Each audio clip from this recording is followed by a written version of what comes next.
जब नौकर मालिश कर रहा था तो वो मेरे उस चीज के पास आकर रुक गया।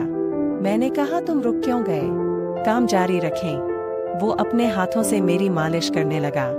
मैंने उसे थोड़ा प्रोत्साहित किया, ये गलत नहीं है, आप अच्छी मालिश कर रहे हैं। वह थोड़ा घबराया, लेकिन फिर उत्साह के साथ मालिश जारी रखी। 1 घंटा बीत गया और उसके हाथों ने मुझे एक अलग दुनिया दिखाई। फिर वह बोला, मालकिन आप बहुत सुंदर लग रही है। उसने मुस्कुराते हुए कहा और मैंने भी उससे कहा, आप बहुत अच्छा काम कर रहे हैं। उसने बिना सोचे मुझसे पूछा, क्या तुम मेरे साथ क्रिकेट खेलोगे? नमस्कार दोस्तों, आज के स्टोरी में आपका स्वागत है। मेरा नाम पायल है और मैं दिल्ली में रहती हूँ। मैं देखने में बहुत सुंदर हूँ। मेरी गहरी भूरी आँखें, मेरी कोमल त्वचा पर गुलाबी होंठ और लंबे काले बाल एक विशेष आकर्षण है जो सीधे मेरी पीठ तक जाते हैं। मेरी ऊंचाई 5.7 फुट है और मेरे शरीर की प्राकृतिक सुंदरता साफ नजर आती है। मेरे शरीर के हर उतार चढ़ाव को देखकर कोई भी मर्द या जवान उसमें खो जाना चाहता है। मेरी शादी 7 साल पहले हुई थी। मेरे पति राहुल एक सफल बिजनेसमैन हैं। उनके पास बहुत पैसा है, इसलिए वे जो चाहे खरीद लेते हैं, चाहे वो कोई वस्तु हो या महिला। राहुल हमेशा बाहर रहते हैं और घर पर ज्यादा समय नहीं बिताते, इसलिए मैं भी अपने जीवन में स्वतंत्र और आनंदमय जीवन जीती हूँ। हमारे घर में एक नौकर था, लेकिन किसी कारणवश उसे अचानक गांव जाना पड़ा। उन्होंने कहा कि उनका बेटा रोहित उनकी जगह काम करने आएगा। कुछ दिन बाद उनका बेटा हमारे पास आया और घर का सारा काम करने लगा। रोहित एक युवा, आकर्षक और संपन्न लड़का था। वह साफ सफाई, बर्तन धोना और अन्य सभी कार्यों को व्यवस्थित करता था। हमारे घर में आजादी थी, कोई रोक टोक नहीं थी, इसलिए उसे यहाँ रहना अच्छा लगता था। एक दिन वह रसोई में सब्जी बना रहा था, तो मैंने उससे कहा कि तुम सब्जी कितनी अच्छी बनाते हो। दरअसल जब तुम किचन में होते हो तो मुझे कोई काम नहीं करना पड़ता। रोहित मुस्कुराया और बोला, मालकिन मैं जब काम कर रहा होता हूँ तो आपको चिंता करने की कोई जरूरत नहीं है। फिर एक दिन मुझे एक दोस्त की बर्थडे पार्टी में जाना था। पार्टी बहुत देर रात खत्म हुई और मैंने बहुत ज्यादा शराब पी रखी थी, इसलिए मैं सुबह देर तक सोती रही। करीब 11 बजे मेरी नींद खुली तो मेरे कमरे में अंधेरा था। मैंने कुछ देर और बिस्तर पर आराम किया और फिर उठकर बैठ गई। मैंने रोहित को आवाज दी और चाय लाने को कहा।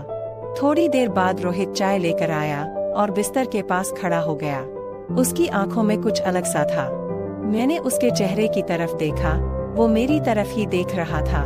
शायद मैंने उस पर ज्यादा ध्यान नहीं दिया। फिर मैंने उससे पूछा, क्या हुआ? क्या तुम कुछ कहना चाहते हो? उसने जवाब दिया, नहीं मालकिन, कुछ नहीं। फिर मैंने उससे कहा, तो तुम यहाँ क्या कर रहे हो? फिर वह चला गया। उसके जाने के बाद मुझे थोड़ा दोषी महसूस हुआ। मैंने सोचा कि मुझे उसके साथ ऐसा व्यवहार नहीं करना चाहिए था। थोड़ी देर बाद मैंने उसे बुलाया और उसे मेरा कमरा साफ करने के लिए कहा। वह तुरंत वापस आया और सफाई के सामान से मेरे कमरे की सफाई करने लगा। मैं बस बिस्तर पर लेटी हुई थी। जब रोहित मेरे कमरे में काम कर रहा था तो मैं उस पर ध्यान दे रही थी। वह मेरे चेहरे को देख रहा था और मैं उसके सामान को देख रही थी। मैं समझ गई कि उसके मन में क्या चल रहा है। मैंने उससे पूछा, तुम यह दूसरा क्या काम करते हो? तो उसने कहा, मैं गांव में बच्चों को पढ़ाता हूँ। फिर मैंने पूछा, सिर्फ पढ़ाते हो या कुछ और भी करते हो? उसने कहा, मैं शाम को अखाड़े में जाता हूँ। मैं मुस्कुराई और कहा, मुझे नहीं लगता कि आप अखाड़े में जाते होंगे। बाद में जब हम बातें कर रहे थे, मैंने उससे कहा, मेरा शरीर बहुत दर्द करता है, क्या तुम मेरी मालिश करोगे? वह थोड़ा शर्मिंदा हुआ और तेल लेकर आया। मैंने उसे तेल से मालिश करने से मना कर दिया। अब रोहित धीरे से मेरे पैरों की मालिश करने लगा और मैं सोच रही थी कि यह मेरे पैरों के ऊपरी हिस्से पर अधिक ध्यान देता है। उनका मन मेरी टांगों की ओर घूम रहा था। मैंने उसे और जोर से मालिश करने को कहा। उसने झिझकते हुए कहा, मालकिन, आपके पैरों को आराम की जरूरत है, इसलिए मैं हल्की मालिश कर रहा हूँ। मैंने हंसते हुए कहा, मुझे धीरे धीरे मालिश करना पसंद नहीं है, तुम थोड़ा जोर से करो। वो थोड़ा जोर से मालिश करने लगा। उस वक्त मुझे उसका काम बहुत अच्छा लग रहा था। धीरे धीरे वो मेरे घुटनों की मालिश करने लगा। मैंने कहा, आपका काम बहुत अच्छा है। वह थोड़ा खुश हुआ और मेरे उस चीज के पास आकर रुक गया। मैंने कहा, रुक क्यों गए? वह अपने हाथ से उसकी मालिश करने लगा। मैंने उसे थोड़ा हौसला दिया, ये गलत नहीं है, तुम अच्छी मालिश कर रहे हो। वह थोड़ा शर्माया, लेकिन फिर मुस्कुराहट और उत्साह के साथ मालिश करने लगा। जैसे जैसे टाइम बीता, उसके हाथ थोड़े अधिक आश्वस्त हो गए। एक अद्भुत एहसास हमारे मन में आया। 1 घंटा बीत गया और उसके हाथों ने मुझे एक अलग दुनिया दिखाई। मालकिन, तुम बहुत सुंदर लग रही हो, उसने मुस्कुराते हुए कहा। मैं मुस्कुराई और मैंने उससे कहा कि तुम बहुत अच्छा कर रही हो। उसने बिना सोचे मुझसे पूछा, क्या तुम मेरे साथ क्रिकेट खेलोगे? मैंने मुस्कुराते हुए उससे कहा, हाँ, खेलूंगी, जिसका मैं लंबे समय से इंतजार कर रही थी। अब उसने खेल शुरू कर दिया। मुझे इस खेल में बहुत मजा आ रहा था। खेल कर वह थका हुआ लग रहा था। फिर मैंने उसे थोड़ा आराम करने की कहा। हमारे एक साथ समय बिताने के कारण मुझे अपने पति के अलावा एक अलग दुनिया का अनुभव हुआ। हमारा रिश्ता एक विशेष स्तर पर चला गया। पहले मैंने उसे एक दोस्त के रूप में देखा, लेकिन उसकी मालिश से मुझे बहुत संतुष्टि मिली। उसके साथ बातचीत बढ़ती गई और एक बात स्पष्ट हो गई, हमारे द्वारा की गई बातों के कारण हमारे रिश्ते में भावनाएं और गहरी हो गईं। एक दिन मैंने उससे पूछा, आपकी और क्या रुचि है? उसने उत्तर दिया, मालकिन, मैं आपको कुछ बताना चाहता हूँ। उसके चेहरे पर एक गंभीर भाव था। मैंने उस पर कुछ ध्यान देना जारी रखा।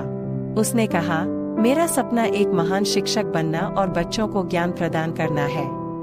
मैंने देखा कि वह अपनी आकांक्षाओं को कितना महत्व देता था। मैंने उसे और प्रोत्साहित किया, लेकिन उस सपने को हासिल करने के लिए कड़ी मेहनत करनी होगी। हमने एक अनूठी बातचीत शुरू की। उन्होंने बताया कि उनके सपने और उनके काम करने का तरीका कितना महत्वपूर्ण था। उस पल से हमारा भावनात्मक जुड़ाव हो चुका था। उसकी चाहत ने मुझे एक नई प्रेरणा दी। इस तरह हमारा जीवन साथ साथ चलता रहा। एक दिन मुझे एहसास हुआ कि मैं उससे प्यार करती हूँ। मुझे चिंता थी कि यह एक भ्रम हो सकता है।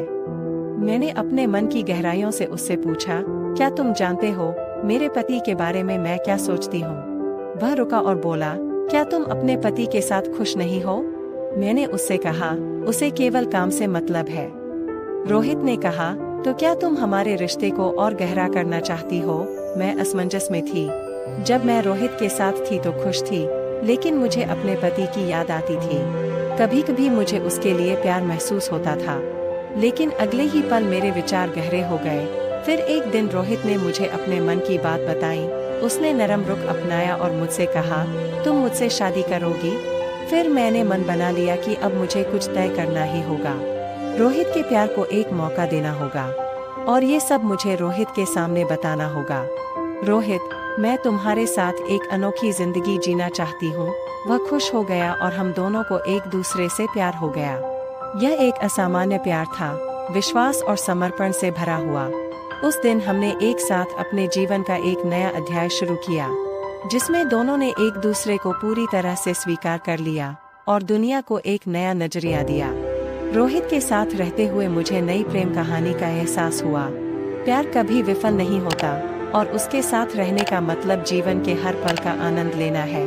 इस तरह हमारा रिश्ता एक नई विशिष्टता से भर गया। दोस्तों, इस तरह की और अधिक रोमांचक कहानी के लिए हमारे YouTube चैनल को सब्सक्राइब करें। धन्यवाद दोस्तों।